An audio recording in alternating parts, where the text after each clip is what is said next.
Hello, I'm Donal McCauley and welcome to this BMJ Leader Conversation. Today I'm talking to Nicki Macklin in New Zealand, and of course it's the dark midwinter here and beautiful sunny morning in New Zealand, so thank you very much for joining us today, Nicki. Now let's take you back to Well, the very beginning. Tell us about your school days and what brought you to your career. nothing very remarkable about my school days, other than I had a brain injury as a teenager. And so that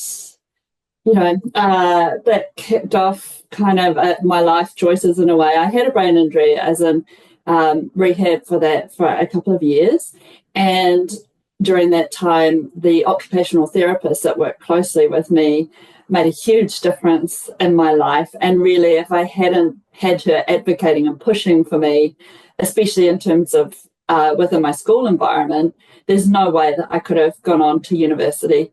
And so she believed in me and she pushed me and sent me off into occupational therapy training. And she was kind of the first one that said, look, you've had all this experience now. It would be amazing for you to be able to put that into use. You understand what people are going through and how hard it can be. So I went and did occupational therapy training and loved it. And surprise, surprise, went into brain injury as a specialty area. So I did that for a number of years and really loved it. And then when I did public health training, which I really loved, and it kind of gave me that bigger picture view of what the system really is, how it works, some of the policies and practices that affect day-to-day practice as an occupational therapist. So after a time, I moved further into primary healthcare and public health kind of work, service implementation and quality improvement. Let's take you back to your work as an occupational therapist, because your personal experience must have greatly influenced your work. I think it made me a much better advocate, and I was able to build a really quick rapport with my patients and their families, and it was nice to be able to turn up at someone's home and their whole world has changed and shifted on its axis due to their injury. It was great to be able to turn up and be able to genuinely or authentically say, I can understand a little bit of what you're going through and it is going to be okay and I'm here to help. Keeping on with the lived experience, that was, all great. And by the time I left my work to have children, I had been working in primary healthcare for some time. One of our children developed quite complex medical needs. And it was actually this experience of, again, being in the system, having to advocate and push and navigate sort of multiple systems that really got me interested in the work that I'm now doing, this kind of kindness and healthcare work. So sort of coming full circle, so I had experience in the system as myself with the brain injury, then had worked in the system as a healthcare professional.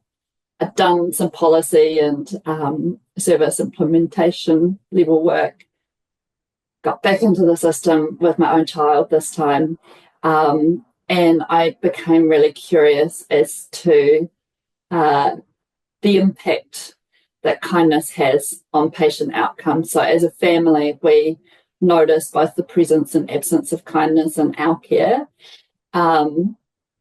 Coupled with my healthcare professional background, I could understand in the cases where kindness wasn't perhaps so present, I could understand that it's not always individual choice in terms of how kind we can be, that there's a whole system behind you and a whole range of influences and forces that impact on individual behaviour. So I really wanted to kind of couple all of those experiences and make some sense of why we act the way that we do in the healthcare system and what gets in the way of us being able to act the way that we want to act. Well, you've spoken about your personal experience with your own child, but you've also, in that context, talked about dysfunctional teams and how that influenced care. So we noticed in the care with our family that, yes, there was an impact in terms of presence or absence of kindness when it was directed towards us. We really noticed that. And it was kind of the small everyday acts that our healthcare team members were showing us that would make a huge and disproportionate difference to how we perceived our experience and our care. But more than that, the presence or absence of kindness within the healthcare team. So witnessing how our care team members were working together, how they were communicating and talking to each other, whether they were undermining each other or offering us conflicting treatment advice, that had a much greater impact on our experience than any kindness shown towards us. So in terms of our experience and trust in the people providing care to our daughter, how the team were relating to each other was much more important to us than how they were relating to us. You see, kindness is such a generic term, but what you've reflected is a very personal experience, and you've spoken about incivility in the teams and how that can affect care. Now, that's a very real thing. Talk to us about that. Yeah, so I mean, we've noticed it at an anecdotal level. But this PhD has let me kind of do a deep dive into the literature and the research around incivility in healthcare. And it's really shocking, Dom. So, we have this perception of kindness being soft and fluffy and lovely if it's there, and at times it's weaponized as well. This, how can we fix healthcare, the deep healthcare problems that we have with kindness, like how unrealistic. But many studies have shown that incivility is the root cause of up to 3/4 of all patient adverse events in hospital care around the world. That's a really serious concern. So incivility, it's not even bullying. Incivility is just that kind of garden variety, rudeness and eye rolling, turning away from one another, undermining each other, being passive aggressive, all that stuff that we come up against a lot inside our workplaces, not just in health. Incivility has a huge impact on really hard and measurable outcomes of patient safety. Kindness, again, I'd like to focus in on this a little bit and what the difference is between kindness and empathy and compassion. We often get those all mixed up. Getting into the research, we had these really grand ideas about how we were going to research kindness in healthcare teams. Like, we were going to do some longitudinal studies and follow kind of junior healthcare professionals through for a couple of years and map their experiences and their interactions with their teammates. We very quickly realised that we couldn't do any of that because there was not a single well-established definition of kindness in the healthcare literature. And so that presents its own problem. How can we measure or research something if we can't define it? And so within about a year of starting the PhD, we had wound things right back and realised that the very first step that we had to try and accomplish was to build a definition of kindness. Now, the best way to do this is to compare and contrast with similar or related terms. And so from the literature, we notice that kindness is often confused and conflated with empathy and compassion. And so we chose those as our priority terms for comparison. And what we found is that there are differences. Kindness should not be confused or conflated with compassion or empathy, and vice versa. So they are separate terms and they deserve their own place in the literature. They all have a contribution to make, and they deserve to be appreciated, standing apart from each other. Now, having made us all aware of the importance of kindness and define kindness, I know you're interested in how we teach kindness. Yeah, I mean, the implications are for a long time, we've talked about compassionate training or empathic training. I think when our healthcare system is under so much pressure around the world, I mean, we're talking 50% of our global workforce are showing signs of burnout. That's really serious. And when you just evaluate nurses and doctors, that figure goes up to 66%. So 2/3 of our global nursing and doctor workforce are showing signs of burnout, clinical signs of burnout. So I think we need to be careful in what we're asking our healthcare professionals to do and to show. When we're talking about showing compassion to other people's suffering, that is asking our healthcare professionals in every interaction to emotionally dial into their patients and to engage in their suffering. That's a lot to ask, and I think that is a known risk factor for compassion fatigue, which essentially renders you unable to show compassion and engage emotionally with your patients. So you burn yourself out. Whereas kindness, because it can be proactively decided, and you're not asking someone to have that strong emotional reaction, but merely to act in ways that demonstrate caring, that show that other person respect and preserve their dignity, which will be perceived by the patient as very kind and perhaps even compassionate. We can ask that of our healthcare professionals. It's like a muscle. So, you can train for kindness. You can train for a set of behaviours. Some of my fellow kindness advocates get a little bit prickly with this idea because they think that this is insinuating some sort of form of tokenistic or performative kindness. A couple of things there. One, that's better than not showing any kindness or being rendered, unable to show compassion because you're so burnt out. But two, going back to that kindness being like a muscle, it may feel a little bit performative at the start, but the more you do it, the more natural it becomes, the easier it becomes. It becomes a habit. And I do believe, and I'm putting my patient advocate hat back on here to say this, I do not think it is unrealistic to expect kindness in a healthcare setting, both between healthcare team members, but also out to patients and families. That is not an unrealistic expectation. And I think we need to be finding ways to embed kindness as a highly reliable value in our healthcare systems. Now, you talked there for a moment wearing your patient advocate hat. And I know from your experience that things can go wrong. So you're also involved in restorative initiatives. Talk to a little bit about that.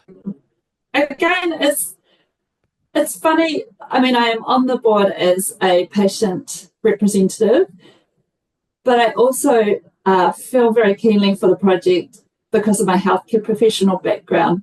So when an episode of harm happens in a healthcare setting, yes, it's extremely hard on our patients and very traumatizing for our patients and their families when something goes wrong. But with our current processes, which are very punitive, it's also extremely hard on the healthcare professional in that situation. So they're often taken through processes where there's a lot of individual blame being laid that doesn't recognise how the system has interacted to create a situation where harm has been able to occur.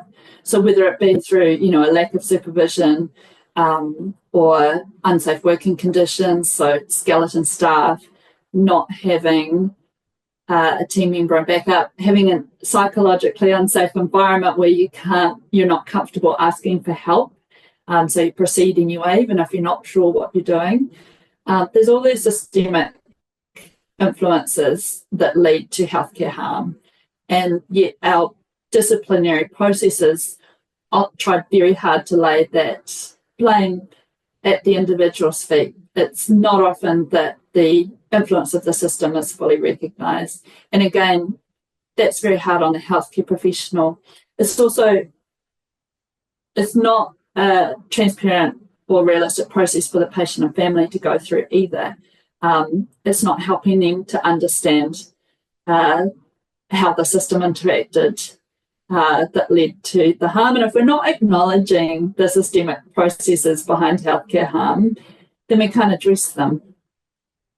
So we can't improve systems if we're not reporting or dealing with them in a holistic way.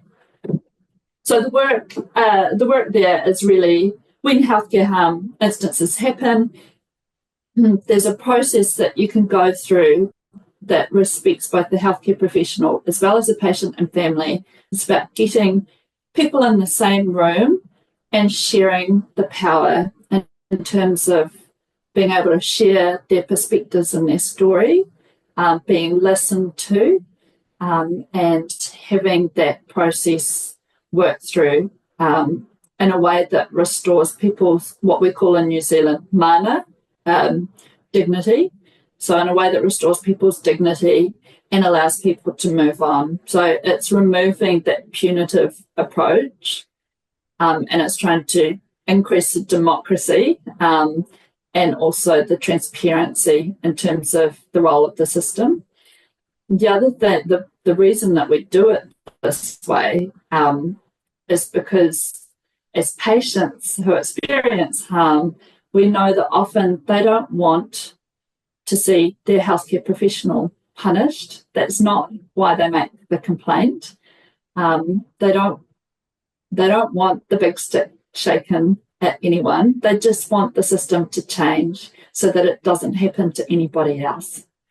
And the only way, as I said, the only way we can change that system is if we're having a really honest and transparent conversation about what went wrong at a socio-ecological level. Well, I'm with you on that. But when we talk about harm and blame, it moves along to litigation. So my final question is a kind of a tricky question, because I know you've recently spoken at the New Zealand Law Society. How did that go down with them? I'm about to in March. I'm looking forward to this because I think it's going to be a hugely different perspective on this work. You're right. And I know, having worked with many healthcare professionals now, but also my husband's a lawyer. So, knowing a lot of lawyers and barristers, there's also an argument against kindness, and that people feel they have to practice defensively now. So, here's someone like me saying it's good to show a bit of vulnerability and to, let people know what your weaknesses are as well as your strengths, and, be patient and understanding that we're not all strong in the same way, and vulnerabilities are a good thing in a team. And then you have people, consultants and lawyers, who said that's fine, but I have to practice defensively, because if I show vulnerability, it might lead to a complaint. If I don't come across as knowing what I'm doing, then how will the patient trust me? Those are not really founded in science. So we know from studies that actually trust is enhanced when people show vulnerability, and trust and confidence in the process are enhanced when people are open-hearted or show a human side in their interactions. So it's a really interesting one, and I'll have to keep you posted in terms of how it goes down with the Law Society. I'm really looking forward to hearing some different perspectives. Nicki, it's been just fabulous talking to you. Thank you very much for sharing so much of your personal life, your professional life, and some great insights into the patient perspective and kindness, most of all. Thank you very much indeed.